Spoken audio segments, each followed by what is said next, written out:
का वचन है द एटर्नल कवेनेंट, जो परमेश्वर की हमारे साथ सदा की वाचा है, जो परमेश्वर ने अपने लोगों के साथ, अपने पवित्र लोगों के साथ वाचा को बांधा है। आमेन, हालेलुया, हालेलुया। ये जो वाचा है परमेश्वर ने उत्पत्ति से लेकर प्रकाशित वाक्य तक परमेश्वर की वाचा है। बोले आमेन, हालेलुया। उत्पत्ति से लेकर प्रकाशित वाक्य तक आप परमेश्वर की वाचा को देख सकते हैं। आमेन। मैंने बताया था पिछले संडे कि परमेश्वर ने जब आदम और हवा को अदन वाटिका में रखा तो अदन वाटिका में आदम और हवा परमेश्वर से बात करते थे। आदम और हवा परमेश्वर से बात करते थे। परमेश्वर सुबह और शाम आदम और हवा को मिलने के लिए आते थे, लेकिन हवा ने फल खाया और वो गिर गए। और परमेश्वर ने क्या किया? परमेश्वर ने जब वो गिर गए और वो उन्हें पता चला कि वो नंगे हैं, तो बाइबल कहती है, परमेश्वर के पवित्र वचन में लिखा है, परमेश्वर ने उनके लिए अंग रखे बनाए, उनके लिए एक सैक्रिफाइस किया। परमेश्वर के लिए उनके लिए एक मेमना सैक्रिफाइस किया और उसकी चमड़े को, मेमने के चमड़े को उनके ऊपर लपेट दिया, उनके ब्लड में उन्हें कवर कर दिया, क्योंकि परमेश्वर का वचन कहता है लहू के अंदर माफी है। परमेश्वर ने उन्हें ब्लड में कवर किया, उन्हें माफ किया, उन्हें माफ किया पाप से, और परमेश्वर ने बाहर निकाल दिया। Hallelujah, hallelujah. लिसन, लिसन प्रियो, जब हम आगे देखते हैं इस वचन में, अगर हम आगे जाते हैं, जब आदम और हवा अदन वाटिका से बाहर निकाले गए, तो बाइबल में लिखा है, उत्पत्ति 4 अध्याय उसकी 1 आयत में लिखा है कि आदम अपनी पत्नी हवा के पास गया, तब उसने गर्भवती होकर कैन को जन्म दिया और कहा, मैंने यहोवा की सहायता से पुरुष पाया है। फिर उसने उसके भाई हाबिल को भी जन्म दिया। हाबिल भेड़ बकरियों का चरवाहा बना, और परंतु कैन भूमि पर खेती करने वाला किसान बना। कुछ दिनों के पश्चात कैन यहोवा के पास भूमि की उपज में से कुछ भेंट ले आया, और हाबिल भी अपनी भेड़ बकरियों में से कई एक पहलौठे बच्चों को भेंट चढ़ाने के लिए ले आया और उनकी चर्बी भेंट चढ़ाई। तब यहोवा ने हाबिल और उसकी भेंट को तो ग्रहण किया, परंतु कैन और उसकी भेंट को ग्रहण ना किया। हालेलुया। लिसन, जब परमेश्वर ने आदम और हवा को ब्लेस किया, परमेश्वर ने 2 बेटों के साथ ब्लेस किया, पहला कैन और दूसरा हाबिल। आदम और हवा के 2 बच्चे हुए, और जब वो दोनों भेंट लेकर आए तो परमेश्वर ने हाबिल जो था वो बकरी का बच्चा, उसने परमेश्वर को बलिदान किया, और कैन अपनी भूमि की उपज लेकर परमेश्वर के पास आया। परमेश्वर ने हाबिल की भेंट को तो ग्रहण किया, लेकिन कैन की भेंट को ग्रहण नहीं किया। आमीन। आज तक ये रहस्य है, परमेश्वर ने क्यों कैन की भेंट को ग्रहण नहीं किया। लेकिन आज परमेश्वर का वचन इस पर्दे को हटाएगा। बोले आमीन, बोले आमीन। आज तक ये रहस्य है कि क्यों परमेश्वर ने कैन की भेंट को ग्रहण नहीं किया। क्या कारण था? कारण भी नहीं लिखा। लेकिन अगर आप वचन को देखें, और जब वचन का प्रकाश खुलता है तो लोग समझ प्राप्त करते हैं। बाइबल कहती है जब वचन खुलता है, वचन के खुलने से, उसके प्रकाश होने से, बोले लोग समझ प्राप्त करते हैं। बोले आमीन। लिसन प्रियो, जब आदम और हवा गिर गए और उनके बच्चे पैदा हुए, और दो बेटे उनके साथ थे। मैं आपसे पूछना चाहता हूं, जब आपके बच्चे आपके साथ होते हैं तो आपने बताया है, अपने बच्चों को बताया है कि आपके पिता ने क्या किया है? आप बताते हैं? बताते कि नहीं बताते? आपके पिता ने क्या किया, आपकी माता ने क्या किया है, आपके दादाजी ने क्या किया है? आप बताते कि नहीं? आवाज नहीं आ रही। हाँ जना, कुछ तो बताएं। नहीं बताते अपने बच्चों को? जो लोग नहीं बताते वो हाथ नहीं खड़ा कर रहे। आप नहीं बताते अपने बच्चों को? आपके बच्चों को नहीं पता आपके माँ बाप ने, आपके दादा दादी ने क्या किया है? पता उन्हें? हालेलुया। लिसन, ध्यान से सुनना। जब परमेश्वर के पास हाबिल भेंट लेकर आया तो अपने बकरियों के बच्चों को उसने बलिदान किया। वहां पर एक पत्थर होता था, वहां पर एक पत्थर होता था। उस समय परमेश्वर के सामने जो भेंट चढ़ाई जाती थी वो उसका तरीका बहुत अद्भुत था। वहां पर एक पत्थर था, उस पत्थर के ऊपर भेंट रखी जाती थी और स्वर्ग से आग उतरती थी, स्वर्ग से आग उतरती थी। जब स्वर्ग से आग उतरकर उस भेंट को जला दे तो ये माना जाता था कि परमेश्वर ने इस व्यक्ति की भेंट को कबूल किया है। और जब स्वर्ग से आग ना उतरे तो ये माना जाता था कि परमेश्वर ने इसकी भेंट को कबूल नहीं किया।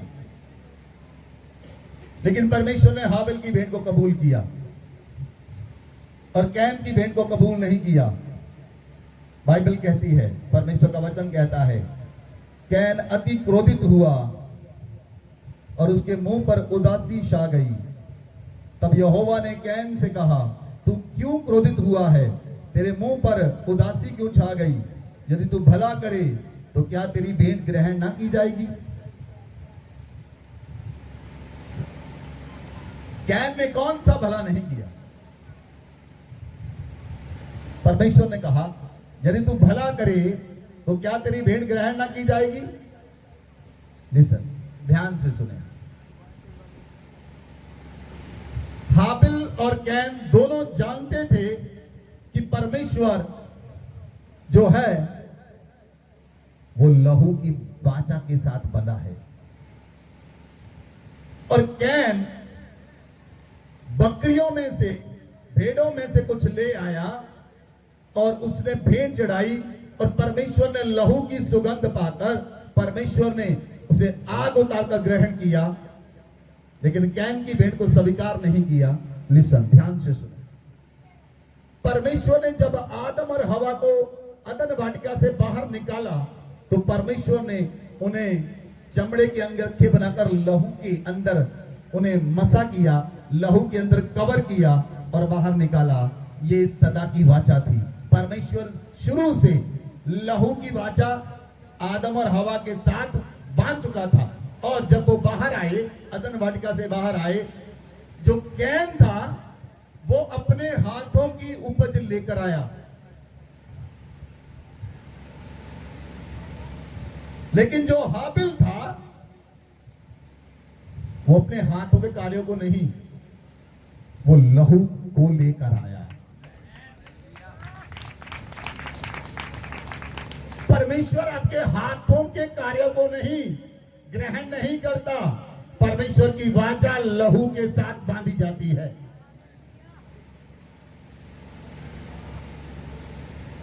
Hallelujah, hallelujah. Listen, listen. इसीलिए परमेश्वर ने कहा, कैन तू क्यों क्रोधित है? तू क्यों क्रोधित है? तेरे मुंह पर क्यों उदासी छाई है? यदि तू भला करे क्या तेरी भेंट ग्रहण ना की जाएगी? सुनिए, परमेश्वर ने जब आदम और हवा को बनाया, उनके दो बच्चे पैदा हुए। उनके दोनों बच्चे जानते थे आदम और हवा के साथ अदन वाटिका में क्या हुआ था। दोनों बच्चे जानते थे परमेश्वर ने लहू में कवर किया और उन्हें बाहर किया। वो जानते थे कि लहू के तरह वाचा बंधी हुई है, लेकिन कैन जानबूझकर अपने हाथों की भेंट लेकर आया। परमेश्वर कहता है, मैं होम बलियों और मेल बलियों से उतना प्रसन्न नहीं होता जितना अपनी आज्ञा माने जाने के द्वारा प्रसन्न होता।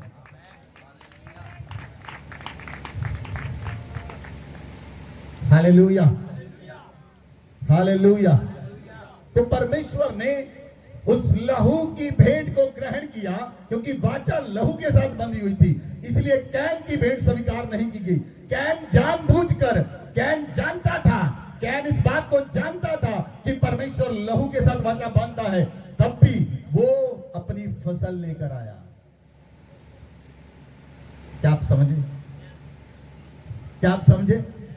मैंने आपसे पूछा, क्या आपके बच्चे नहीं जानते आपने कौन कौन सी ऊंचाई कहां तक पहुंचे हैं, आपने कितने संघर्ष किए हैं, आपने क्या क्या किया है, आपके माँ बाप ने क्या क्या किया। क्या आप अपने बच्चों को नहीं बताते, मैं साइकिल पर गया, मैंने ये काम किया, मैंने वो काम किया, मैंने ये किया, मैंने वो किया। क्या आदम और हवा ने अपने बच्चों को नहीं बताया था?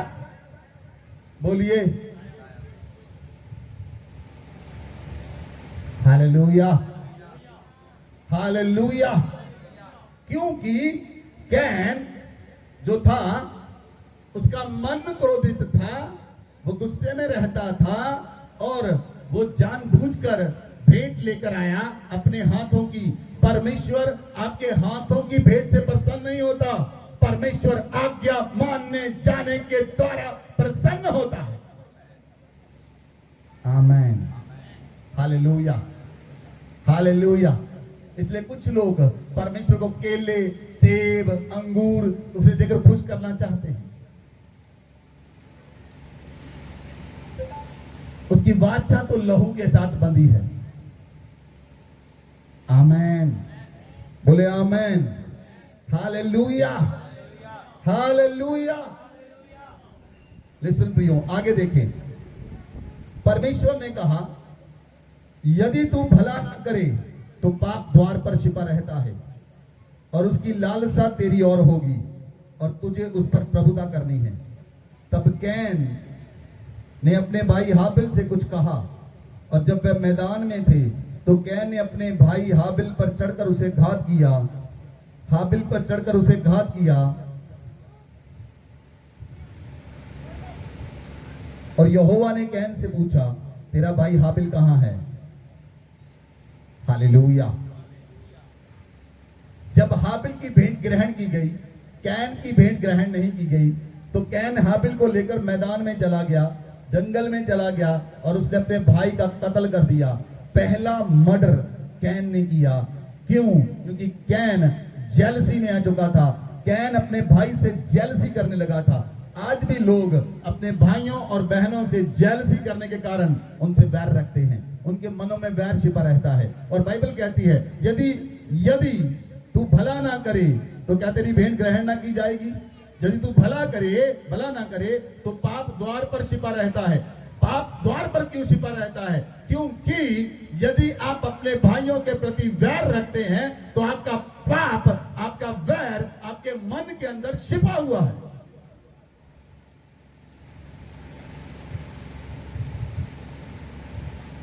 हालेलुया।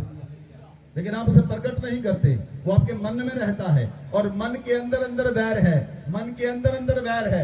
कैन के मन के अंदर अंदर वैर था, लेकिन परमेश्वर से कुछ छिपा नहीं, इसलिए परमेश्वर उसकी भेंट को ग्रहण नहीं करता, क्योंकि वो अपनी हाथों के द्वारा परमेश्वर को प्रसन्न करना चाहता था। आप सुनिए, हमने कोई ऐसा काम नहीं किया, अपने हाथों के द्वारा कोई ऐसा काम नहीं किया, अपने शरीर के द्वारा ऐसा काम नहीं किया। हम केवल यीशु के लहू के द्वारा बचाए गए हैं। हमें बकरों और बैलों के लहू के द्वारा छुटकारा नहीं मिला, हमें यीशु के लहू के द्वारा छुटकारा मिला है। हम अपने कामों के कारण नहीं बचाए गए, आप अपने कामों के कारण नहीं बचाए गए, आप अनुग्रह के कारण बचाए गए हैं, आप कृपा के कारण बचाए गए हैं। आपके ऊपर कृपा हुई है, आपके ऊपर अनुग्रह हुआ है। आमीन। सुनिए प्रियो, इस संसार के लोग अपने कर्मों के द्वारा धर्मी ठहरना चाहते हैं। मैं आपको बताना चाहता हूं, अगर संसार के लोग कर्मों के द्वारा धर्मी ठहरना चाहते हैं, जहां पर कैन धर्मी नहीं ठहरा, यहां पर हाथों के कामों के द्वारा कैन पापी गिना गया, लेकिन हाबिल लहू के द्वारा धर्मी ठहरा।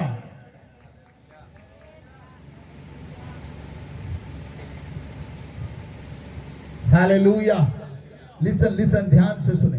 बाइबल कहती है, परमेश्वर का वचन कहता है, रोमियो 10 अध्याय की 17 आयत में लिखा है, परमेश्वर का वचन, विश्वास सुनने से और सुनना मसीह के वचन से है। क्या आदम और हवा के दोनों बच्चों ने सुना नहीं था कि परमेश्वर ने उनके साथ क्या किया है? क्या उन्होंने सुना नहीं था अपने माता पिता से? उन्होंने सुना था। फिर दोनों बच्चे अलग अलग क्यों थे? क्योंकि एक के मन के अंदर वैर छिपा था, एक के मन के अंदर वैर छिपा हुआ था। हालेलुया। हाबिल जानता था परमेश्वर ब्लड सैक्रिफाइस के द्वारा परमेश्वर प्रसन्न होगा। कैन भी जानता था कि परमेश्वर ब्लड सैक्रिफाइस के द्वारा प्रसन्न होगा। Hallelujah, hallelujah. इसीलिए इसलिए परमेश्वर का वचन कहता है, परमेश्वर ने जब आदम और हवा को बाहर निकाला, परमेश्वर ने ब्लड के अंदर कवर किया, उन्हें ब्लड के अंदर कवर किया। आमेन, आमेन। इसलिए जब परमेश्वर यहोवा ने हाबिल कैन से पूछा, तेरा भाई हाबिल कहाँ है, क्या तुम्हें मालूम है? क्या उसने कहा, क्या मैं अपने भाई का रखवाला हूं? उसने कहा, तूने क्या किया है? तेरे भाई का लहू भूमि में से मेरी ओर चिल्लाकर मेरी दुहाई दे रहा है। हालेलुया। जब कैन ने अपने भाई हाबिल का लहू बहाया तो परमेश्वर ने कहा, कैन तेरा भाई कहाँ है? उसने कहा, क्या मैं अपने भाई का रखवाला हूं?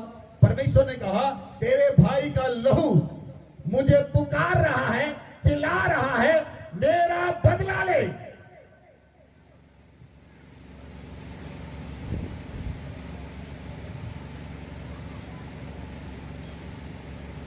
हालेलुया।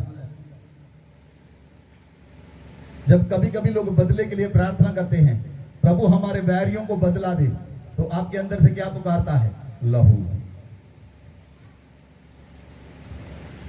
जब भूमि ने हाबिल का लहू पीने के लिए मुंह खोला, हाबिल का लहू पीने के लिए मुंह खोला, तो भूमि श्रापित हो गई, क्योंकि हाबिल और कैन की रगों के अंदर परमेश्वर का खून था, योड हे वाव हे का खून था। आदम परमेश्वर का पुत्र था, उनके अंदर वो लहू था, इसलिए परमेश्वर ने बकरों और बैलों के लहू के द्वारा छुटकारा दिया। अदन वाटिका में वहां पर परमेश्वर छुड़ाकर पापों से आजाद करके कवर करके बाहर लेकर आया, लेकिन बाहर आकर कैन ने अपने भाई का कत्ल कर दिया, अपने भाई का मर्डर कर दिया। इसीलिए परमेश्वर कहता है कि तेरा भाई का लहू चिल्लाकर दुहाई दे रहा है। इसलिए अब भूमि जिसने तेरे भाई का लहू तेरे हाथ से पीने के लिए अपना मुंह खोला है, उसकी ओर से तू श्रापित है। कैन श्रापित हुआ, भूमि उससे पहले श्रापित हुई, क्योंकि लहू में ताकत है। बोले आमेन। बोलिए लहू में ताकत है, बोलिए लहू में ताकत है, बोलिए लहू में ताकत है। आमेन, हालेलुया, हालेलुया। इसलिए शमूएल कहता है, शमूएल 15 अध्याय की 22 आयत में लिखा है कि परमेश्वर होम बलियों और मेल बलियों से इतना प्रसन्न नहीं होता जितना अपनी बात के माने जाने से प्रसन्न होता है। आमेन। यदि आप परमेश्वर की आज्ञाओं को मानेंगे तो आप हर जगह जीतेंगे। यदि आप परमेश्वर की आज्ञाओं को मानेंगे आप प्रभावशाली होंगे। यदि आप परमेश्वर की आज्ञाओं को मानेंगे आप सामर्थी होंगे। यदि आप परमेश्वर की आज्ञाओं को मानेंगे आप इस संसार के ऊपर प्रभुता करेंगे। यदि परमेश्वर का वचन आपके हृदय में बना रहे, यीशु मसीह ने कहा, यदि मेरा वचन तेरे हृदय में बना रहे, मैं तुम में और तुम मुझ में बने रहो, तुम जो कुछ चाहो मांगो तुम्हारे लिए हो जाएगा। यदि मेरा वचन तुम में बना रहे और तुम मुझ में बने रहो। बोलो आमेन, बोलो आमेन, हालेलुया। आप संडे क्यों चर्च आते हैं? कि परमेश्वर का वचन आपके अंदर बना रहे। आप वचन क्यों पढ़ते हैं? परमेश्वर का वचन आपके अंदर बना रहे। लेकिन जब आप संसार में जाते हैं तो संसार की बातें आपके अंदर पैदा होती हैं, संसार की बातें आपके अंदर चली जाती हैं और आप पूरी तरह से संसार की बातों से भर जाते हैं। आप संसार की बातें करते हैं, संसार की बातें करते हैं, संसार की भाषा बोलते हैं। इसलिए परमेश्वर ने कहा, यदि तुम मुझ में बने रहो और मेरा वचन तुम में बना रहे, तुम जो चाहो मांगो तुम्हारे लिए हो जाएगा। इसलिए हाबिल के अंदर उसके पिता का वचन बना हुआ था, जो वचन यहोवा ने कहा था, लेकिन कैन के अंदर वो वचन नहीं था। इसलिए हाबिल परमेश्वर उसकी भेंट को कबूल किया और कैन की भेंट कबूल नहीं की गई। इसलिए बहुत से लोग जो टेस्टिमनी लेकर आते हैं, कौन से लोगों के जीवन में टेस्टिमनी होती है? जो लोग आज्ञा को मानते हैं और आज्ञा मानने के दौरान उनके जीवन में टेस्टिमनी बनती है, गवाही बनती है। लेकिन जो आज्ञा नहीं मानते उनकी गवाही नहीं आती और वो दूसरों से जेलसी करते हैं, इसकी गवाही आई मेरी नहीं आई। क्योंकि यदि मन में वैर छिपा हुआ तो पाप द्वार पर छिपा रहता है।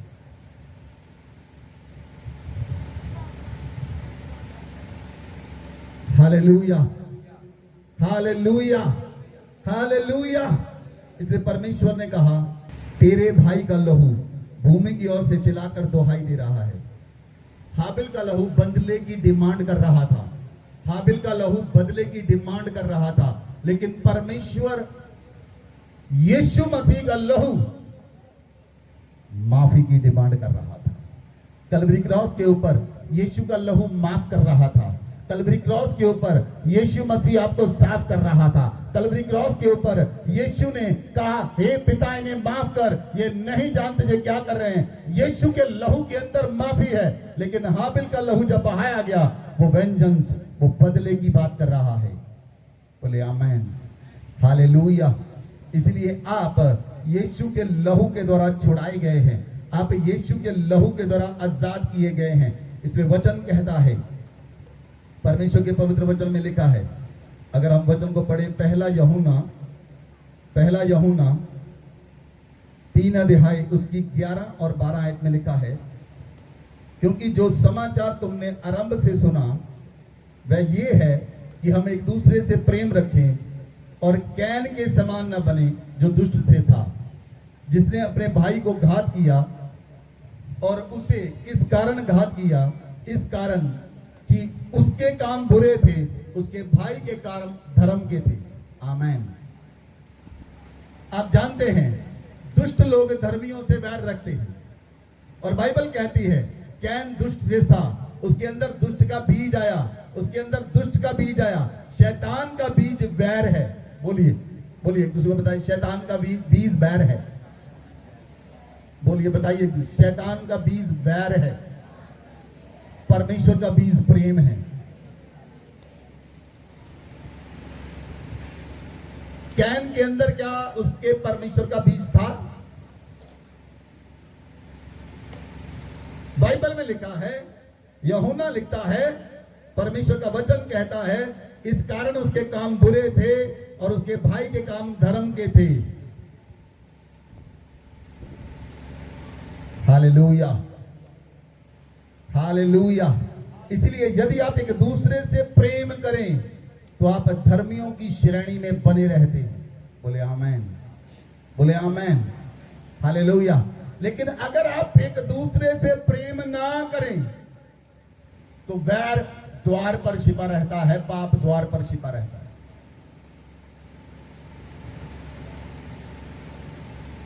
Hallelujah, hallelujah. परमेश्वर ने कहा, कैन तूने क्या किया है? क्योंकि तेरे भाई का लहू चिल्ला रहा है, तेरे भाई का लहू चिल्ला रहा है। इसलिए प्रियो, परमेश्वर ने, बाइबल कहती है, अगर हम परमेश्वर के पवित्र वचन में देखें, इब्रानियों की पुस्तक 11 अध्याय उसकी 24 आयत में लिखा है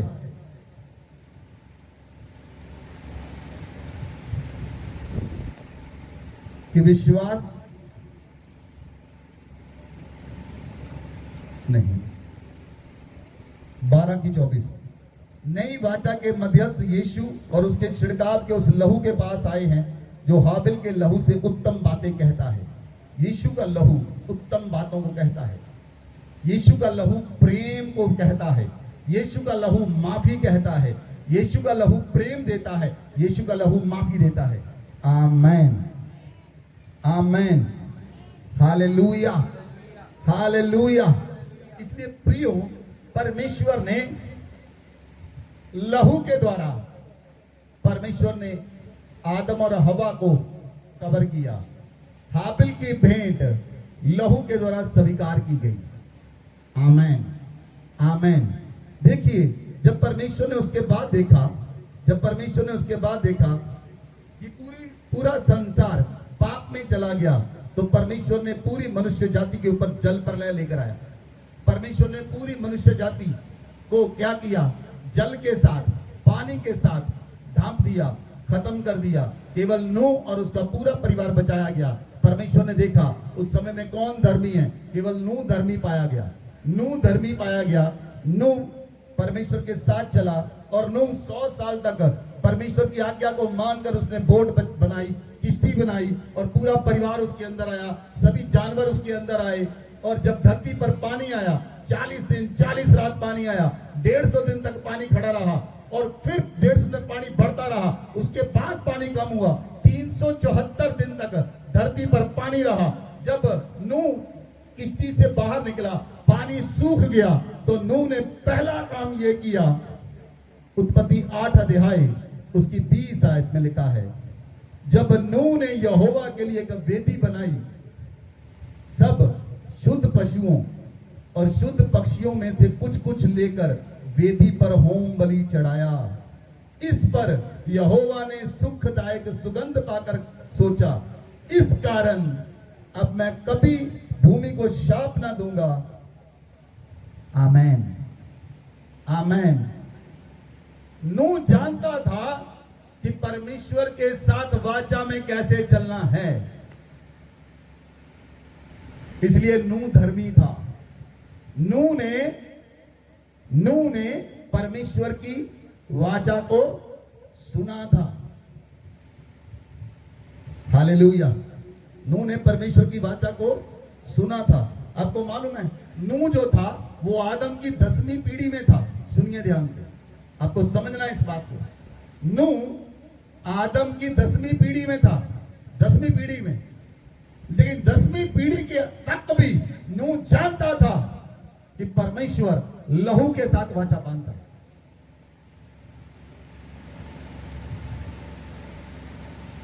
हालेलुया।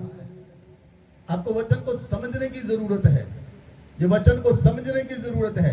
10वीं पीढ़ी तक, पहली पीढ़ी से दूसरी पीढ़ी तक जो कुछ हुआ है आपको मालूम ही नहीं होगा। आपकी चौथी पीढ़ी ने क्या किया बताइए, किसी को मालूम है तो? आपके फादर, उनके पिताजी, उनके पिताजी और उनके पिताजी क्या किया उन्होंने? कोई जानता है क्या हुआ? आप तो 21वीं सदी के लोग हैं,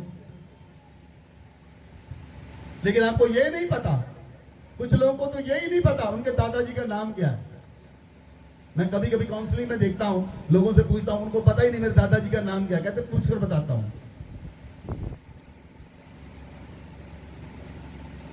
आपको ये नहीं पता, नूह इस बात को जानता था। उसकी 10वीं पीढ़ी के अंदर आदम और हवा जब अदन वाटिका से निकाले गए तो परमेश्वर ने लहू के अंदर कब्र करके उन्हें बाहर निकाला और हाबिल की भेंट लहू के द्वारा ग्रहण की गई। इस बात को केवल नूह जानता था, इसलिए नूह धर्मी पाया गया, नूह पवित्र पाया गया, नूह परमेश्वर के राज्य में पवित्र पाया गया। इसलिए नूह के साथ परमेश्वर ने आज्ञा दी, नूह के साथ वाचा बांधी और नूह ने परमेश्वर के सामने शुद्ध पक्षियों और शुद्ध जानवरों की बलि चढ़ाई और परमेश्वर ने उसकी सुखदायक सुगंध पाकर कहा, अब से मैं पृथ्वी का नाश पानी से नहीं करूंगा।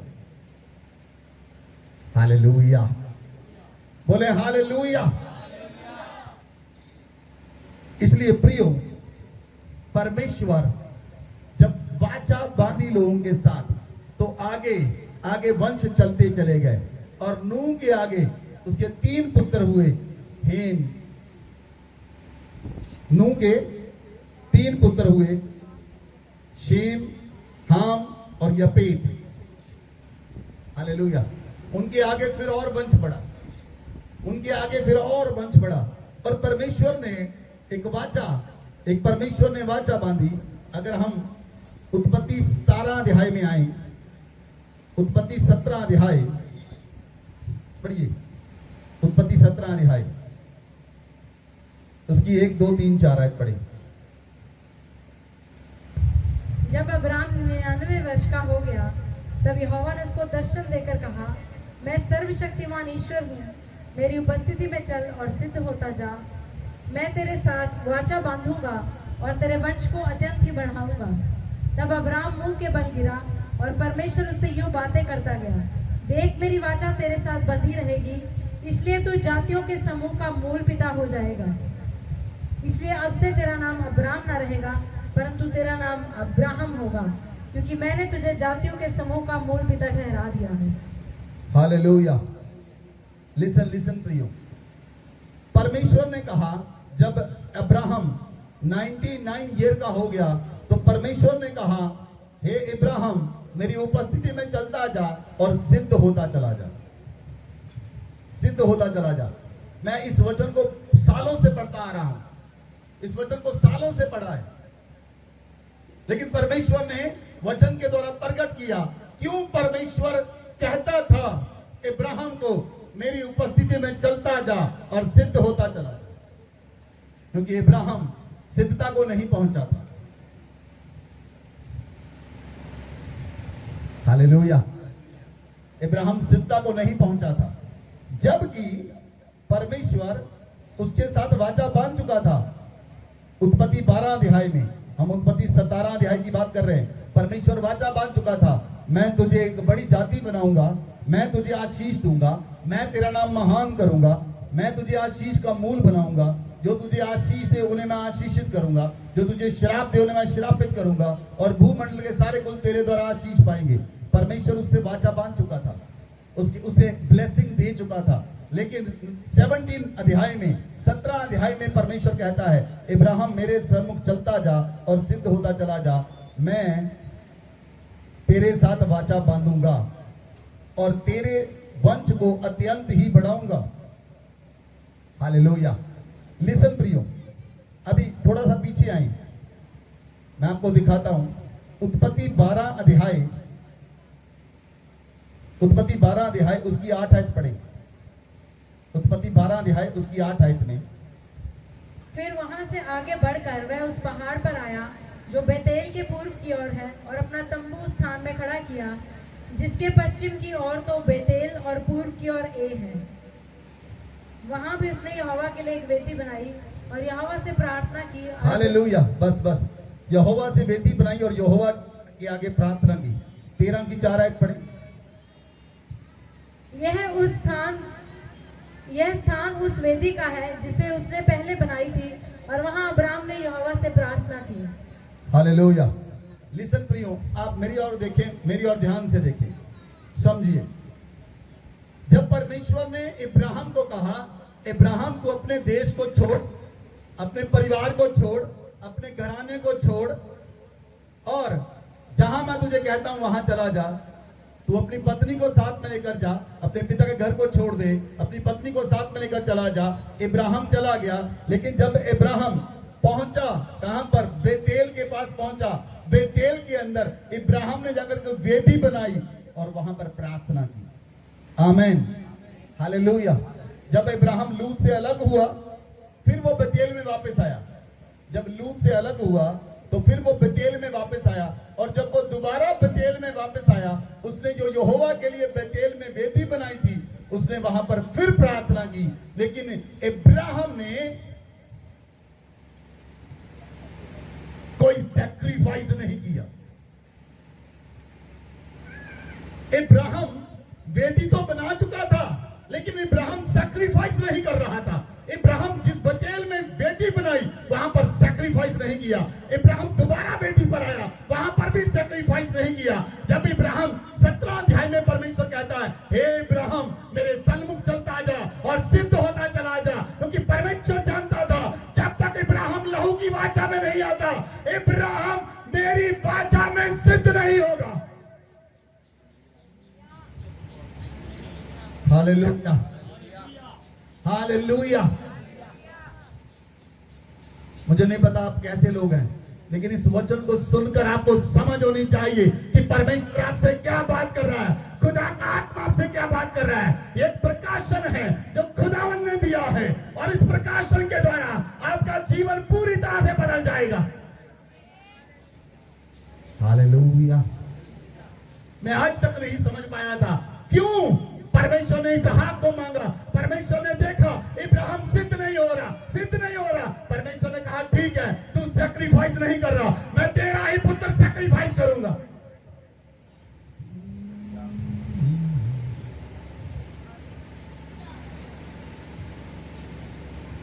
आप समझ पाए कि नहीं समझ पाए? आपको समझ आ रही है? कितने लोगों को समझ आ रही है?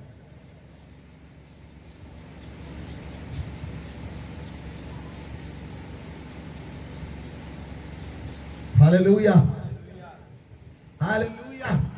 परमेश्वर उसके साथ लहू के साथ वाचा बांधना चाहता था, लेकिन इब्राहिम समझ नहीं पा रहा था। इब्राहिम को समझ नहीं आ रही थी। जब भी वो वेदी के पास जाता, प्रार्थना करता, सैक्रिफाइस नहीं करता, वेदी के पास जाता, प्रार्थना करता, सैक्रिफाइस नहीं करता। परमेश्वर ने कहा इब्राहिम ऐसा कर, अपने बेटे को ले और उसे मोरिया पर्वत पर बलि कर दे।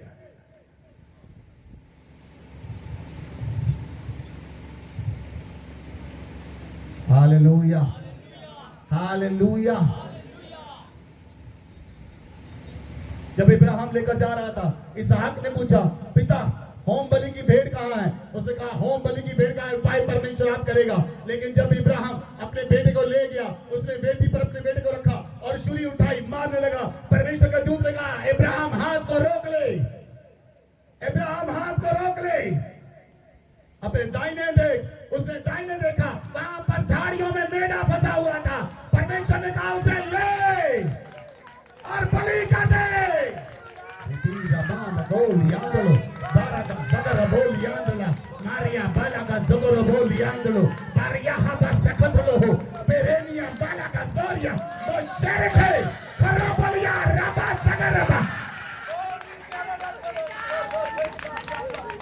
जब तक आप वाचा को नहीं समझते, परमेश्वर आपके साथ नहीं होता। लेकिन जब वाचा को समझ जाएंगे, आप चलेंगे, परमेश्वर साथ चलेगा। आप चलेंगे, तूफान चलेगा। आप चलेंगे, आंधी चलेगी। आप चलेंगे, खुदा चलेगा। खुदा उन लोगों के साथ चलता है जो वाचा को समझते हैं। खुदा उन लोगों के साथ चलता है जिनके साथ खुदावन ने सदा की वाचा बांधी है। आज खुदावन आपके साथ सदा की वाचा बांधने के लिए जा रहा है। आज आप अलग लोग होंगे, आपकी दुख और पीड़ाएं जाती रहेगी। आप अलग लोग होंगे, आपके बंधन टूटेंगे, आपके बंधन टूटेंगे, आप एक नए स्तर पर उठेंगे। खुदावन यूज करेगा, खुदावन आपको अलग करेगा संसार से, आपको यूज करेगा, आपको चुनकर आपको अलग करेगा।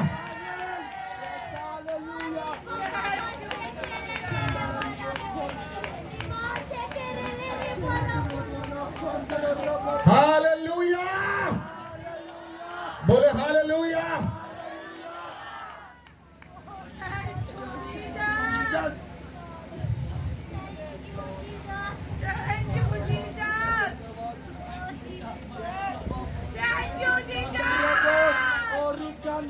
Hallelujah, hallelujah.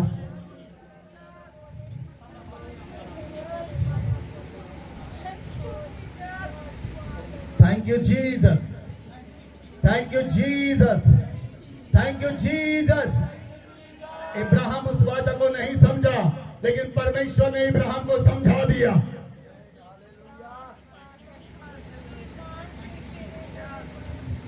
जब परमेश्वर ने लिसन, जब परमेश्वर ने योना को कहा, योना नीनवे में जा, 1,20,000 लोग वहां पर हैं, उन्हें जाकर बता 40 दिन के बाद नीनवे उलट दिया जाएगा, सभी लोगों को मार दिया जाएगा। तू जाकर बता, वो टाट ओढ़ ले, उपवास करे, टाट ओढ़े, मन फिराए, अपने पापों से मन फिराए। लेकिन जब योना नीनवे को नहीं, वो तर्शीश को चला गया। जब योना तर्शीश को चला गया तो परमेश्वर ने देखा, योना ने मेरी बात नहीं मानी। योना शिप के अंदर, पानी के अंदर जा रहा है। परमेश्वर ने क्या किया, वहां पर तूफान लाया। योना कहता, मुझे उठाकर पानी में फेंक दो। योना को पानी में फेंक दिया। एक बड़ा मत्स्य आया, उसने योना को निगल लिया। जब योना को निगल लिया, योना उस मत्स्य के पेट में चला गया, वो मर गया। और योना कहां पर चला गया? अधोलोक में चला गया। योना नरक में चला गया। पढ़े बाइबल को, आपकी बाइबल में लिखा है।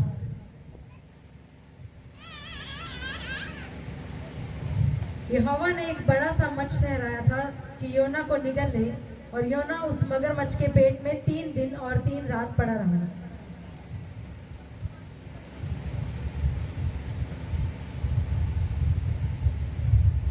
दो की दो आयत पढ़े।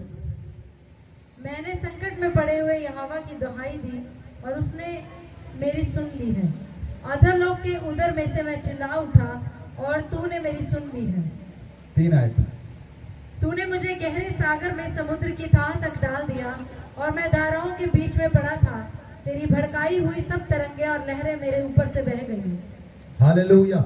लिसन। जब योना अधोलोक में उदर में गिरा, वो चिल्ला उठा, क्योंकि वो जब गिर रहा था, नरक की आग बहुत भयानक है। नरक की आग बहुत भयानक है। जब योना को हीट लगी, वो चिल्ला उठा, परमेश्वर बचा ले मुझे।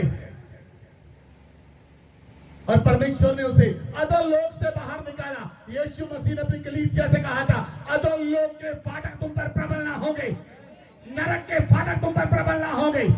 योना अधोलोक में चला गया था, नरक के अंदर चला गया था। जब नरक की हीट लगी, वो चिल्ला उठा, परमेश्वर ने उसे उठाकर बाहर निकाला। फिर परमेश्वर ने उस मछली को कहा, इसे नींद में मोगल दे।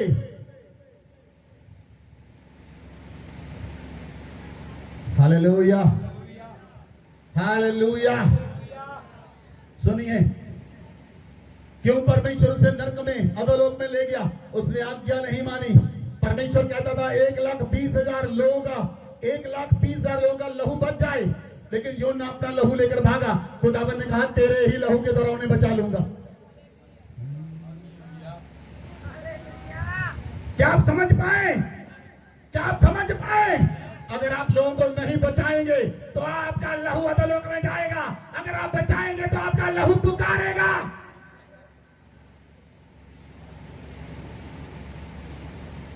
आपको बचाना है लोगों को, आपको बचाना है रूहों को, क्योंकि आपका लहू इसी काम के लिए बनाया गया था।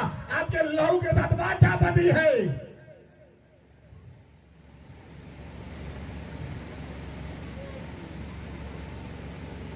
हालेलुया। कुछ लोग नॉर्मली समझते हैं, आते हैं, जाते हैं, सो जाते हैं, खाते हैं, पीते हैं। मैं बता रहा हूं आपको, बहुत से लोग जब जाएंगे ऊपर, नरक की लाइन में मिलेंगे। नरक की लाइन में मिलेंगे वो।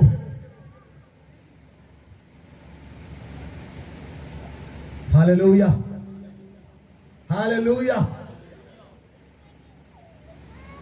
एक व्यक्ति चर्च में आया और वो चर्च में काम करने लगा।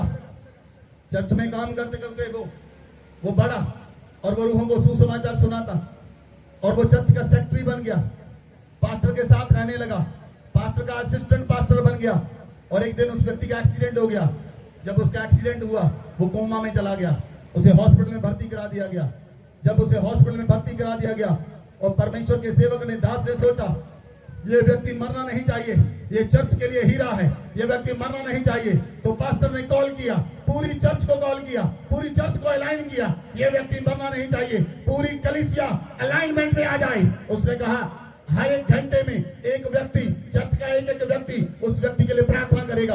और 24 लोगों को चुना गया। 24 लोग एक दिन, दूसरे दिन, तीसरे दिन, चौथे दिन, ऐसे चुनेंगे लोग। हर एक घंटे में एक व्यक्ति उस व्यक्ति के लिए प्रार्थना करेगा। जो व्यक्ति कोमा में था, पता नहीं वो आज होश में आए, कल आए, 1 साल के बाद आए, 2 साल के बाद आए, 5 साल के बाद आए, लेकिन उसने कहा, हम नहीं छोड़ेंगे, हम उस व्यक्ति को परमेश्वर से वापस लेकर रहेंगे, हम उस व्यक्ति को वापस लेना है, उसका लहू नहीं जाना चाहिए, उसका लहू नहीं जाना चाहिए। और एक व्यक्ति चर्च के अंदर प्रार्थना करने लगा, उस व्यक्ति के लिए प्रार्थना करने लगा, उस व्यक्ति के लिए प्रार्थना करने लगा। 24 घंटे की चेन प्रेयर शुरू हो गई। पहले दिन चेन प्रेयर हुई, दूसरे दिन हुई, तीसरे दिन, चौथे दिन, 5वें दिन, 6वें दिन, 7वें दिन। 7वें दिन वो व्यक्ति बैक टू लाइफ आ गया। वो व्यक्ति बैक टू लाइफ आ गया और जैसे ही वो उसका आत्मा उसके शरीर में दाखिल हुआ, वो व्यक्ति पूरी तरह से आजाद हो गया। उसने कहा, मुझे क्या हुआ? मुझे कुछ नहीं हुआ। डॉक्टरों ने देखा बीपी नॉर्मल हो गया, डॉक्टरों ने देखा यूरिक एसिड, सब कुछ नॉर्मल हो गया, उसका सब कुछ नॉर्मल हो गया। डॉक्टर ने उसे निकाल दिया और बिल्कुल ठीक हो गया। उस व्यक्ति ने टेस्टामनी दी चर्च में आकर। उसने कहा, जिस दिन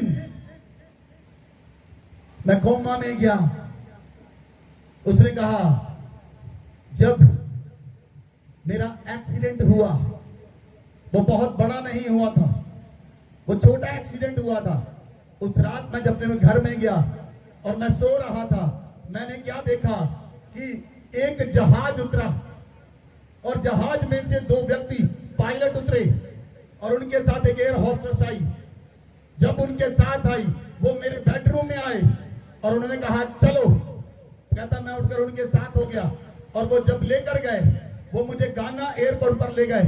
गाना एयरपोर्ट से जहाज उड़ा, गाना एयरपोर्ट से जहाज उड़ा और जहाज जब उड़ा, वो एक मैक्सिको के अंदर लैंड हुआ। फिर मैक्सिको से फिर जहाज उड़ा, दूसरे जहाज के अंदर बैठा, उसे अमेरिका के लॉस वेगास में लिया गया। जब वो वहां पर पहुंचा, वो ही एयर होस्टेस और वो 2 पायलट उसे लेकर लास वेगास में ले गए। वहां पर जो चर्च था उसमें ले गए और वहां पर चर्च के पास एक कब्रें थी, उस कब्रों में ले गए। वहां पर कौन सी कब्र थी? वो कब्र उस व्यक्ति के पिता की थी और उसके 3 भाइयों की थी। जब उस कब्र गए। उसका पिता कब्र से बाहर आया, उसके 3 भाई कब्र से बाहर आए, उसे कहते तुम्हारा स्वागत है घर में, और उसे लेकर वो कब्र में चला गया। उसने कहा जब मैं प्रार्थना, मुझे नहीं पता क्या हुआ, मुझे नहीं पता क्या हुआ, लेकिन मेरे पिता और 3 भाइयों ने मुझे कब्र में मेरा स्वागत किया, लेकिन कहता मुझे नहीं पता। फिर दोबारा 7 दिन के बाद क्या हुआ, एक दोबारा जहाज आया, 2 व्यक्ति आए, उन्होंने कब्र से मुझे बाहर निकाला, और कब्र से बाहर निकालकर मुझे अमेरिका के एयरपोर्ट पर ले गए। अमेरिका के एयरपोर्ट के ऊपर मैं बैठा, और वहां से मैक्सिको जहाज में आया, मैक्सिको से दोबारा जहाज में बैठा, वहां से घाना में आया, और घाना से जब मैं आया वहां से मैं हॉस्पिटल में दोबारा अपने शरीर में वापस जिंदा हो गया। और कलीसिया जब लोल लगाकर प्रार्थना कर रही थी, उसने उसे अधोलोक से बाहर निकाल लिया। आप नहीं जानते आप कितने लोगों को अधोलोक से बाहर निकाल सकते हैं, क्योंकि आपका लहू पुकारता है।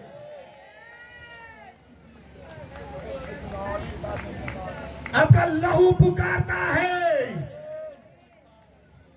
लेकिन कुछ लोगों का लहू बर्फ के समान फ्रिज में ठंडा हो चुका है, फ्रिज में ठंडा हो चुका आपका लहू। किसी के कोई बीमारी से फर्क नहीं पड़ता, संसार में कुछ होता रहे फर्क नहीं पड़ता। नेपाल में कुछ हुआ, क्या प्रार्थना की आपने? फ्रांस में जो कुछ हुआ, प्रार्थना की आपने? कुछ फर्क नहीं पड़ता, खून ठंडा हो चुका है।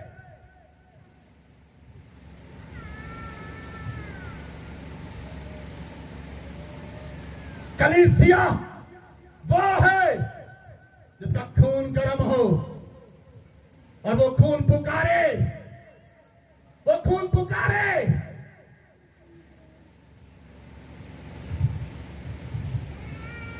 Hallelujah, hallelujah, hallelujah.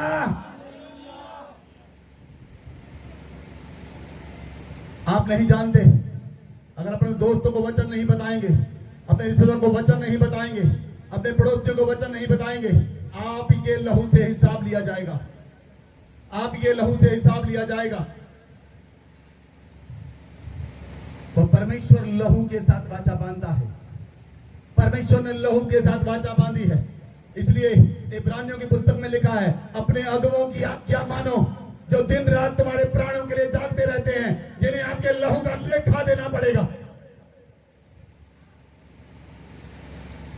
Hallelujah, hallelujah. अगर हम जागते हैं तो आपके लहू के लिए जागते हैं, हम प्रार्थना करते हैं आपके लहू के लिए प्रार्थना करते हैं। आपका लहू व्यर्थ ना हो जाए, आपका लहू अधोलोक में ना चला जाए।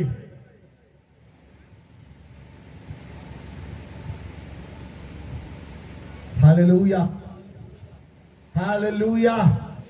इसलिए प्रियो, परमेश्वर ने इब्राहिम के संग, परमेश्वर ने कहा इब्राहिम मेरे सन्मुख चलता सिद्ध होता चला जा। इब्राहिम समझ नहीं पाया परमेश्वर क्यों मुझे कह रहा है कि सिद्ध होता चला जा। इब्राहिम सिद्ध नहीं था क्योंकि इब्राहिम समझा नहीं था जो वाचा परमेश्वर ने आदम और हवा के साथ बांधी। आदम और हवा को मेमने के लहू के अंदर कवर किया और उन्हें अदन वाटिका से बाहर निकाला। हाबिल ने परमेश्वर के सामने लहू, बैल और बकरों का लहू बहाया और उसकी भेंट को कबूल की गई। नूह जब जहाज से बाहर आया उसने लहू को सैक्रिफाइस किया, परमेश्वर ने सुगंध पाकर उसे कबूल किया और परमेश्वर ने कहा दोबारा मैं लहू के द्वारा पानी के साथ मैं धरती का नाश नहीं करूंगा। लेकिन इब्राहिम इस बात को नहीं समझ पाया, केवल उसने विश्वास किया, वो विश्वास के द्वारा धर्मी ठहरा, लेकिन वो लहू की वाचा को समझ नहीं पाया।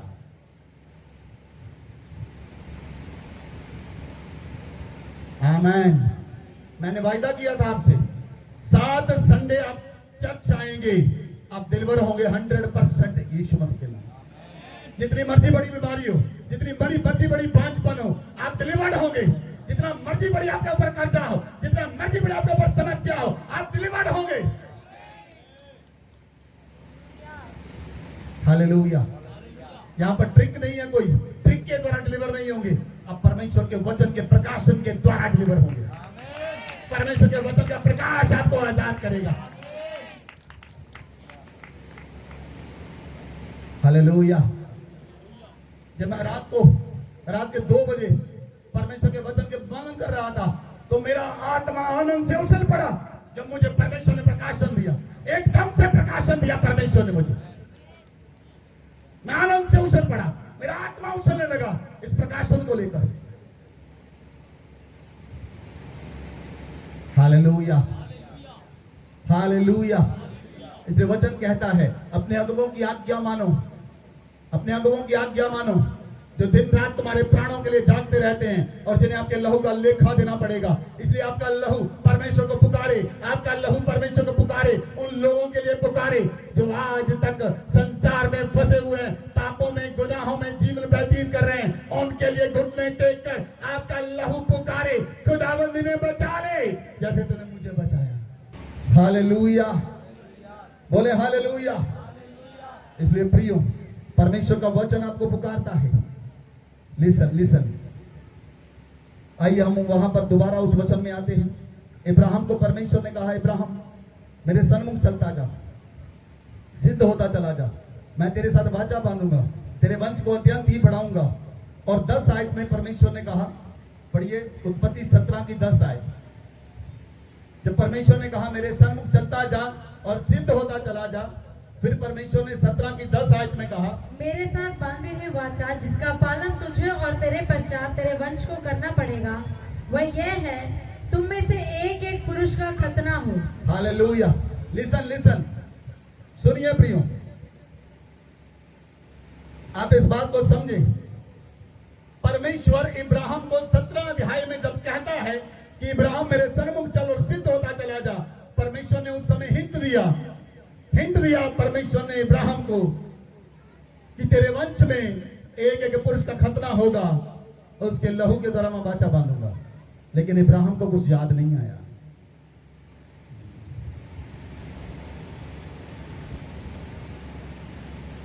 परमेश्वर ने हिंट दिया कुछ उसे कि तेरा और तेरे वंश का खतना होगा, सभी पुरुषों का खतना होगा और उनकी खलड़ी का खतना होगा, उनकी खलड़ी आगे से उतार दी जाएगी, उसके लहू के तरह वाचा बांधूंगा तेरे और तेरे वंश के साथ। इब्राहिम को तब भी याद नहीं आया कि लहू का सैक्रिफाइस करना है। लेकिन उत्पत्ति 12-22 अध्याय के अंदर, उसके 5 अध्याय के बाद परमेश्वर ने देखा इब्राहिम को याद नहीं आ रहा। इब्राहिम उसी आयत में 24 आयत पढ़ें, उत्पत्ति 17 अध्याय की 24 आयत। जब अब्राहम की खलड़ी का खतना हुआ तब वह 99 वर्ष का था, और जब उसके पुत्र इस्माइल की खलड़ी का खतना हुआ तब वह 13 वर्ष का था। देखिए, इब्राहिम उसी 17 अध्याय के अंदर इब्राहिम की खलड़ी का खतना होता है और उसके पुत्र इस्माइल की खलड़ी का खतना भी होता है। लेकिन यहां पर भी इब्राहिम परमेश्वर के आगे कोई बलिदान, लहू का बलिदान नहीं चढ़ा रहा।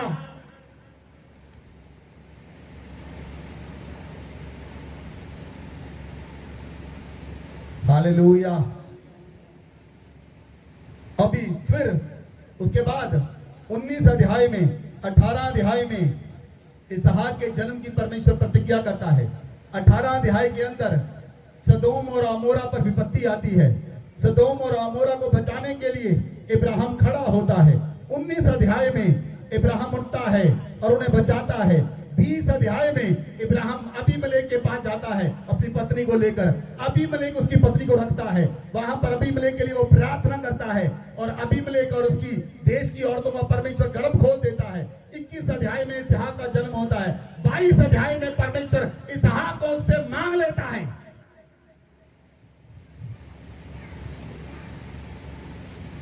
कितने लोग समझ रहे हैं? कितने लोग समझ पा रहे हैं? ये वचन लीडर्स के लिए है, जो वचन मैं आपको दे रहा हूं। ये वचन पास्टर्स के लिए है, जो वचन मैं आपको दे रहा हूं।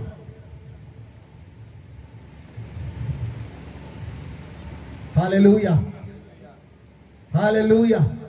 17 अध्याय में परमेश्वर कहता है मेरे सन्मुख चलो, सिद्ध होता चला जा। लेकिन इब्राहिम समझ नहीं पाया। परमेश्वर ने कहा तेरी खलड़ी का खतना होगा, तेरे बच्चों की खलड़ी का खतना होगा, तेरे सर में वाचा बांधूंगा। इब्राहिम समझ नहीं पाया। लेकिन 22 अध्याय में परमेश्वर कहता है इब्राहिम अपने पुत्र को लाकर बलिदान कर दे। फिर परमेश्वर ने, उसने पुत्र बलिदान करने को गया। परमेश्वर ने मेढ़ा मुहैया किया। जब इब्राहिम ने मेढ़ा चढ़ाया और परमेश्वर ने लहू की सुगंध पाकर कहा। 22 की 17 आयत पढ़ी जरूर। इस कारण मैं निश्चय तुझे आशीष 14 आयत से पढ़े। अब्राहम ने उस स्थान का नाम यहोवा यिरे रखा। इसके अनुसार आज तक भी कहा जाता है कि यहोवा के पहाड़ पर उपाय किया जाएगा। फिर यहोवा के दूत ने दूसरी बार स्वर्ग से अब्राहम को पुकार के कहा, यहोवा की यह वाणी है कि मैं अपनी ही यह शपथ खाता हूँ। अब परमेश्वर अपनी ही शपथ खा रहा है इब्राहिम के साथ, क्योंकि वो परमेश्वर को लहू का बलिदान चढ़ा चुका है कि तूने जो यह काम किया है कि अपने पुत्र वरन इकलौते पुत्र को भी नहीं रख छोड़ा, इस कारण मैं निश्चय तुझे आशीष दूंगा और निश्चय तेरे वंश को आकाश के तारागण और समुद्र के तीर की बालू के किनकों के समान अनगिनत करूंगा। और तेरा वंश अपने शत्रुओं के नगरों का अधिकारी होगा और पृथ्वी की सारी जातियां अपने को तेरे वंश के कारण धन्य मानेंगी, क्योंकि तूने मेरी बात मानी है। हालेलुया। परमेश्वर कहता है क्योंकि तूने मेरी बात मानी है। आमेन, आमेन, हालेलुया। परमेश्वर ने पहले नहीं कहा तूने मेरी बात मानी है। 22 अध्याय से पहले नहीं कहा परमेश्वर ने इब्राहिम को तूने मेरी बात मानी है।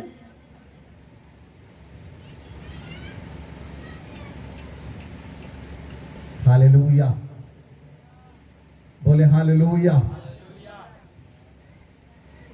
लिसन प्रियो, ध्यान से सुने।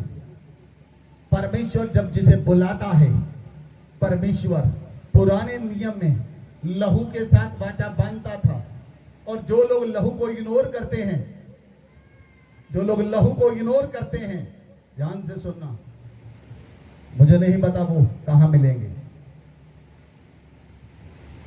क्योंकि उत्पत्ति से लेकर प्रकाशित वक्त अगर मैं जाऊं, मैं आपको बहुत से वचनों से बता सकता हूं कहां पर परमेश्वर लहू के साथ वाचा बांध रहा है।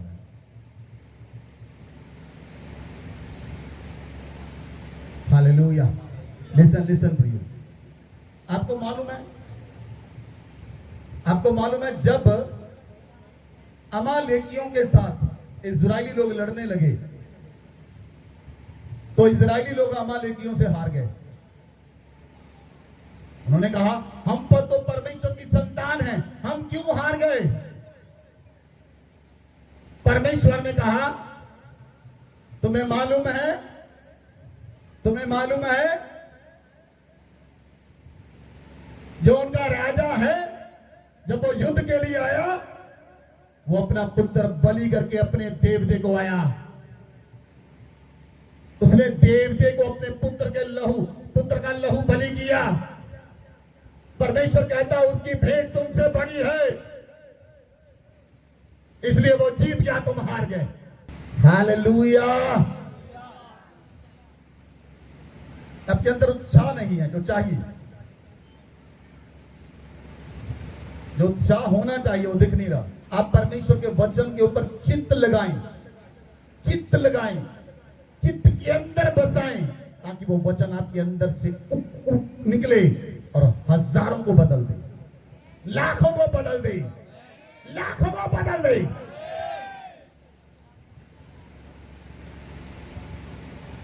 आमीन, हालेलुया, हालेलुया। देखिए, जब परमेश्वर ने मूसा को चुना, तो परमेश्वर ने मूसा को कहा, मूसा तू जा, मिस्र में जा और मैं लोगों को छुड़ा कर लेकर आ। मूसा मिस्र में गया, फिरौन के सामने खड़ा हुआ, बहुत से काम किए परमेश्वर ने। आपको मालूम है परमेश्वर ने जब मिस्र में जाकर परमेश्वर ने वहां पर भी मूसा को चिन्ह दिखाया। दूसरा चमत्कार क्या किया परमेश्वर ने? नील नदी का पानी लहू में बदल दिया। वो भी परमेश्वर ने चिन्ह दिखाया था कि मैं लहू के साथ वाचा बांधता हूं। वो भी परमेश्वर ने मूसा को चिन्ह दिया था। परमेश्वर के चिन्हों को समझना पड़ता है, जब परमेश्वर आपसे बात करता है, आपको समझना है परमेश्वर किसके विषय में, किस चीज के लिए बात कर रहा है। और जब मूसा उन्हें छुड़ाने के लिए तैयार हो गया और पूरी तरह से छूट गए, वो लोग आजाद हो गए, तो निर्गमन की 12 अध्याय में परमेश्वर ने क्या कहा उन्हें? 12 की 5 आयत पढ़ी, पूछ की किताब निर्गमन की पुस्तक 12 की 5 आयत पढ़ी, 5, 6, 7, 8 आयत, 5 से लेकर 9 तक पढ़ दी। तुम्हारा मेमना निर्दोष और 1 वर्ष का नर हो, और उसे चाहे भेड़ों में से लेना चाहे बकरियों में से, और इस महीने के 14वें दिन तक उसे रख छोड़ना, और इस दिन गोधूली के समय इजराइल की सारी मंडली के लोग उसे बलि करें।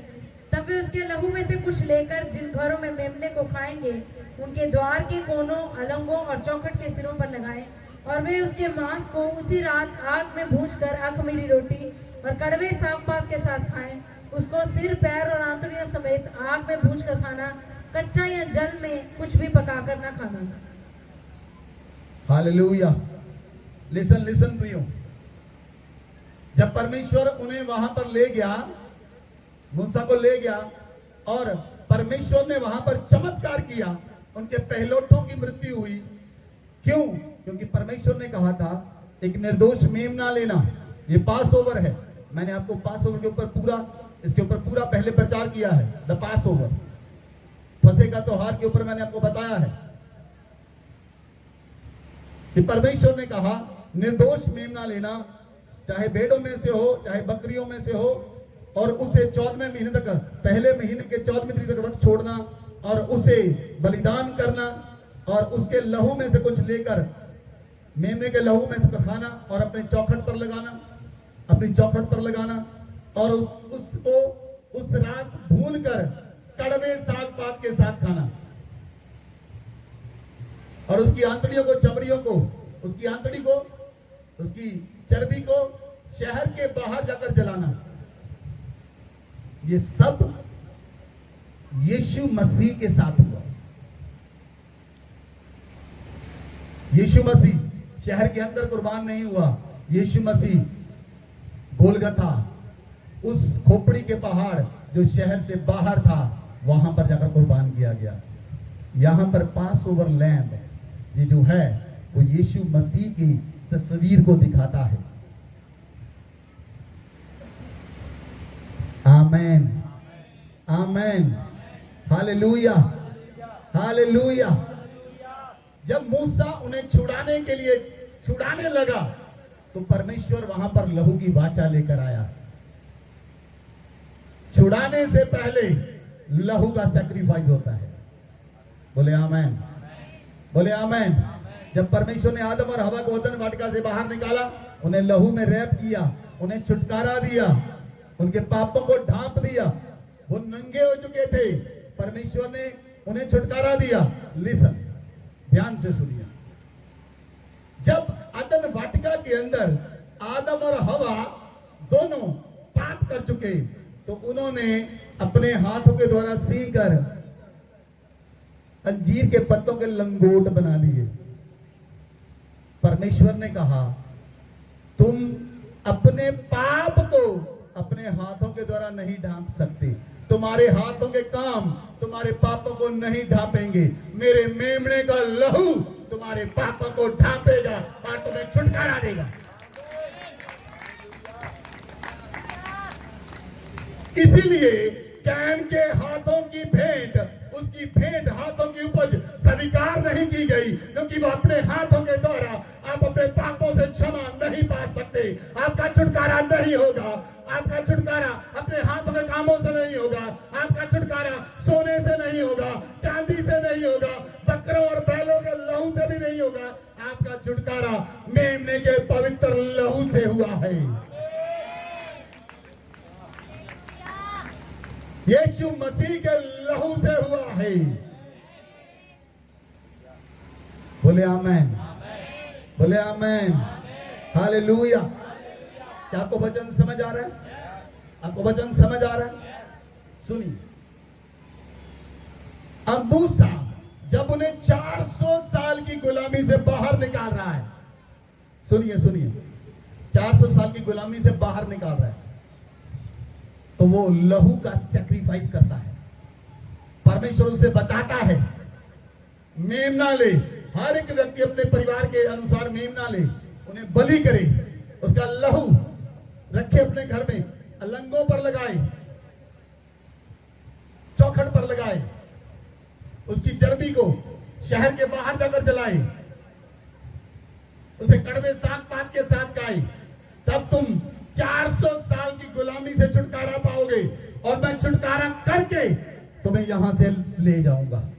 परमेश्वर उनका वहां परमेश्वर ने सियोन पहाड़ पर आकर छुटकारा नहीं किया, परमेश्वर मिस्र में ही लहू के द्वारा छुटकारा करके उन्हें बाहर लेकर आया।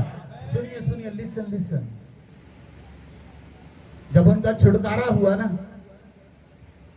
उनका छुटकारा हुआ और मूसा उन्हें आगे ले गया, आगे लाल समुंदर था, आगे लाल समुंदर था। अगर उनका छुटकारा ना हुआ होता लहू से, तो लाल समुंदर दो भाग ना होता, क्योंकि सबके लहू का छुटकारा हो चुका था, सबके लहू का छुटकारा हुआ था। और जब सबके लहू का छुटकारा हुआ है, हम कलीसिया किसी के लिए प्रार्थना करेगी, वो कब्रों से भी बाहर आ जाएंगे। सबका छुटकारा हुआ, जिनके लहू का छुटकारा हुआ है, उनका लहू परमेश्वर को पुकारता है। और जिनके लहू का छुटकारा हुआ है, जिनके लहू का छुटकारा हो चुका है, अब आम लोग नहीं है, अब खास हैं, परमेश्वर के लोग हैं, उसके बेटे और बेटियां हैं, उसकी प्रेजेंस में, उसके प्रेजेंस में, उसकी पवित्र प्रजा है, उसके पवित्र लोग हैं। आप धर्मी हैं, आप पवित्र हैं, आप सामर्थी हैं, और आप ये अपने मुंह से कहते हैं मैं तो जी बंधा हूं, छुटकारा नहीं हुआ।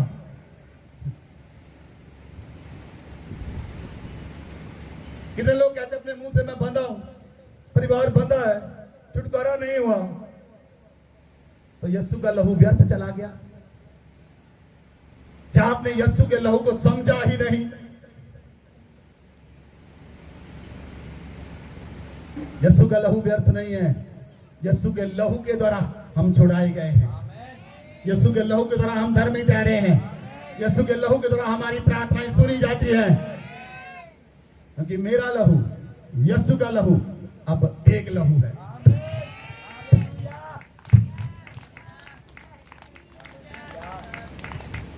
जिस लहू ने कलवरी क्रॉस के ऊपर छुटकारा दिया, अब मेरा लहू यीशु के साथ एक लहू है।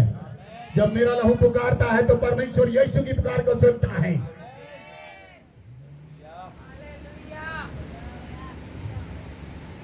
हालेलुया। कौन सा बंधन पड़ा है आपके जीवन में? कौन सा बंधन है? और ये बंधन बहुत बड़ा है। कई लोग कहते हैं दुष्ट आत्मा बहुत बड़ी है। वो बड़ी है नहीं, आपने बोल बोल कर उसे इतना पहाड़ बना लिया, अब आप उसके सामने चींटी हैं और वो पहाड़ है।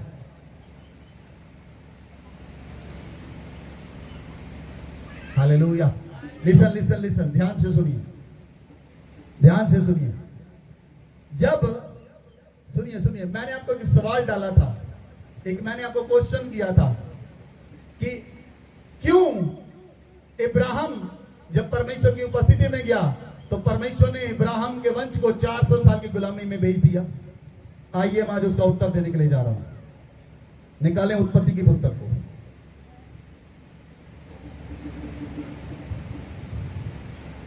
और पढ़ें उत्पत्ति की पुस्तक 15 अध्याय, उसकी 7 आयत से पढ़ें, 7 आयत से लेकर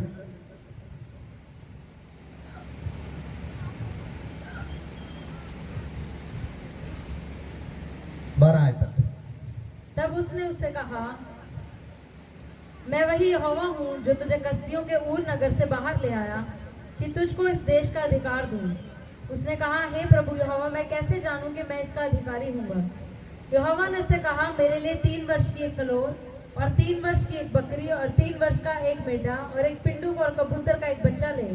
इन सबों को लेकर उसने बीच से 2 टुकड़े कर दिया और टुकड़ों को आमने सामने रखा, पर चिड़ियों के उसने टुकड़े नहीं किए। जब मांसाहारी पक्षी लोथों पर झपटे तब अब्राहम ने उन्हें उड़ा दिया। जब सूर्यास्त होने लगा तब अब्राहम को भारी नींद आई और देखो अत्यंत भय और महा अंधकार ने उसे छा लिया। तब यहोवा ने अब्राहम से कहा, यह निश्चय जान कि तेरा वंश पराए देश में परदेसी होकर रहेंगे और उस देश के लोगों के दास हो जाएंगे और वे उनको 400 वर्ष तक दुख देंगे। हालेलुया। लिसन लिसन, सुनिए, इधर सुनिए, मेरी तरफ देखिए।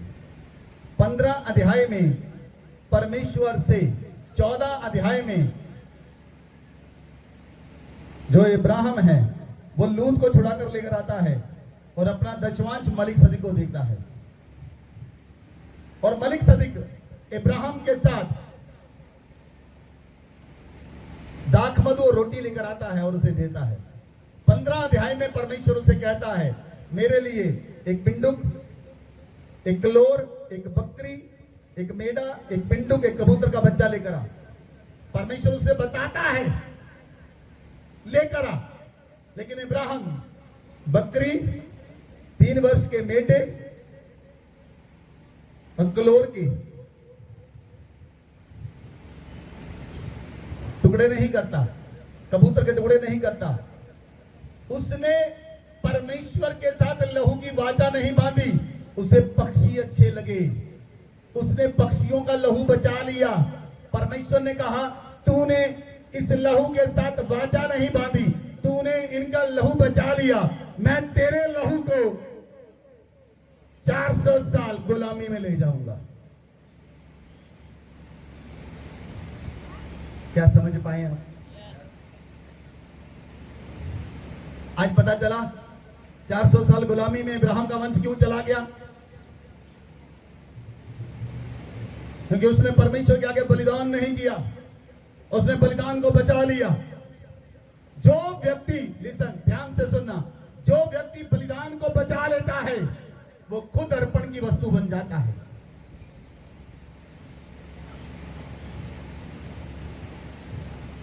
अगर आपने कुछ भेंटें परमेश्वर के लिए निकाली और उन भेंटों को आप खुद खा गए, अब आप परमेश्वर की अर्पण की वस्तु हैं और आपके ऊपर समस्याएं बढ़ती हैं और आपको पता नहीं चलता, क्योंकि आप अर्पण की हुई भेंट की वस्तु खा गए।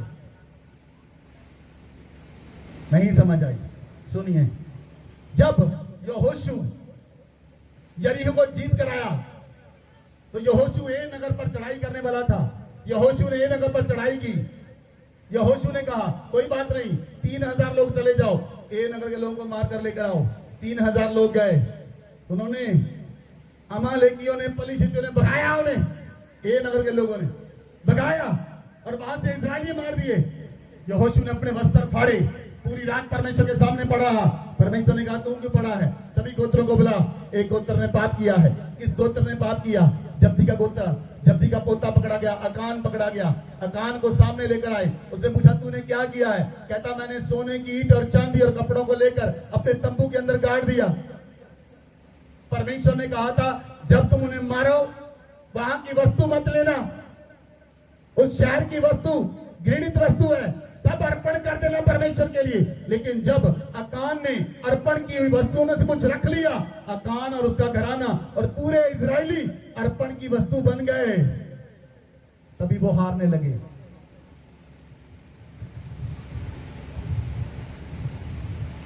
हालेलुया।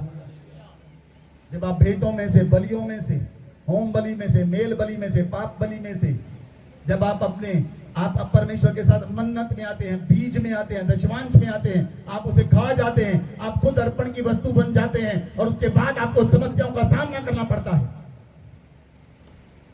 फिर आपका पैसा डॉक्टर के ऊपर जाता है, फिर आपका पैसा हॉस्पिटल्स में जाता है, फिर आपका पैसा वकीलों पर जाता है, फिर आपका पैसा अननेसेसरी लोगों पर खर्च होता है, फजूल खर्च होता है। आपको समझ नहीं आता, क्योंकि आप खुद अर्पण की वस्तु बन चुके हैं।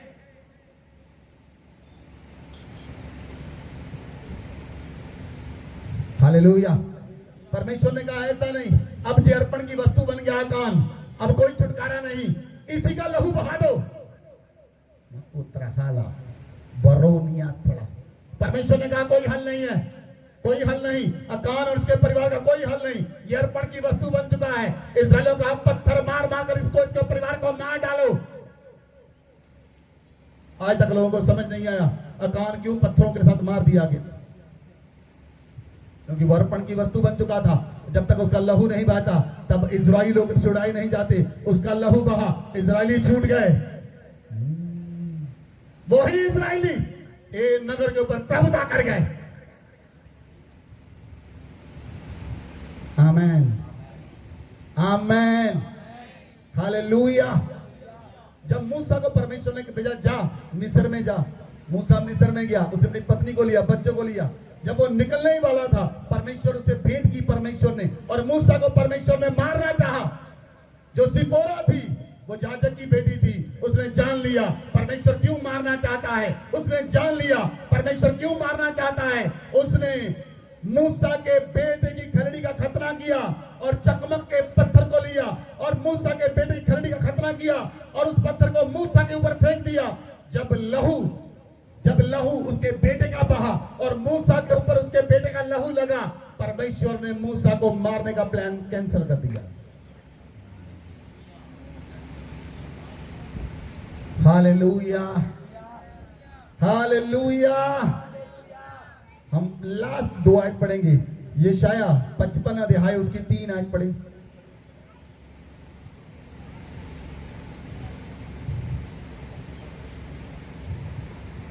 कान लगाओ और मेरे पास आओ। परमेश्वर कहता कान लगाओ और मेरे पास आओ। सुनो तब तुम जीवित रहोगे। सुनो तो तुम जीवित रहोगे। और मैं तुम्हारे साथ सदा की वाचा बांधूंगा। परमेश्वर कहता मैं तुम्हारे साथ सदा की वाचा बांधूंगा। अर्थात बोले दाऊद पर की अटल करुणा की वाचा। Hallelujah, hallelujah. बोलिए परमेश्वर कहता कान लगाओ। बोलिए सभी जन, कान लगाओ, मेरे पास आओ। कान लगाओ, मेरे पास आओ। सुनो तो तुम जीवित रहोगे, और अगर नहीं सुनोगे तो खत्म हो जाओगे। सुनोगे, क्या लिखा? सुनो, कान लगाओ, मेरे पास आओ। सुनो तो तुम जीवित रहोगे और मैं तुम्हारे साथ सदा की वाचा बांधूंगा। दाऊद के घराने की अटल वाचा। बोले आमेन, बोले आमेन, हालेलुया। और इब्रानिया 9 अध्याय उसकी 22 आयत को पढ़ें। सच तो यह है कि व्यवस्था के अनुसार सब वस्तुएं लहू ही के द्वारा शुद्ध की जाती हैं और बिना लहू बहाए पापों की क्षमा नहीं। आमेन। सब वस्तुएं, बोलिए सब वस्तुएं, बोलिए बोलिए सारी कलीसिया बोले सब वस्तुएं लहू के द्वारा शुद्ध की जाती हैं, बिना लहू बहाए पापों की माफी नहीं। आमेन। इसलिए आपका छुटकारा बकरों और बैलों के लहू के साथ नहीं हुआ। आपका छुटकारा क्लोर की राख के साथ नहीं हुआ। परमेश्वर ने मसीह के लहू के द्वारा, जो सनातन वाचा का लहू है, उसने परमेश्वर के सामने अपने आप को निर्दोष चढ़ाया। और जब यीशु मसीह ने अपने लहू को परमेश्वर के सामने निर्दोष चढ़ाया, वो आपके विवेक को मरे हुए कामों से शुद्ध करेगा ताकि आप जीवते परमेश्वर की सेवा कर सकें। यीशु का लहू आपके विवेक को शुद्ध करता है। यीशु का लहू आपके मन को शुद्ध करता है। यीशु का लहू आपके प्राण को शुद्ध करता है ताकि आप जीवते परमेश्वर की सेवा कर सकें। अपने हाथ को उठाएं, बोले thank you Jesus, thank you father, thank you Holi spirit. अब आप पिता का धन्यवाद करते हैं। ओ प्रभु, हमने जान लिया है आपके लहू में छुटकारा है, आपके लहू में सुरक्षा है, आपके लहू में बढ़ाई है, आपके लहू में कृपा है, आपके लहू में सच्चाई है। आपका लहू बह गया, आपका लहू के द्वारा हम आजाद हो गए, आपके लहू के द्वारा हमने छुटकारा पाया है। अपने हाथों को उठाएं, धन्यवाद करें। Thank you Jesus,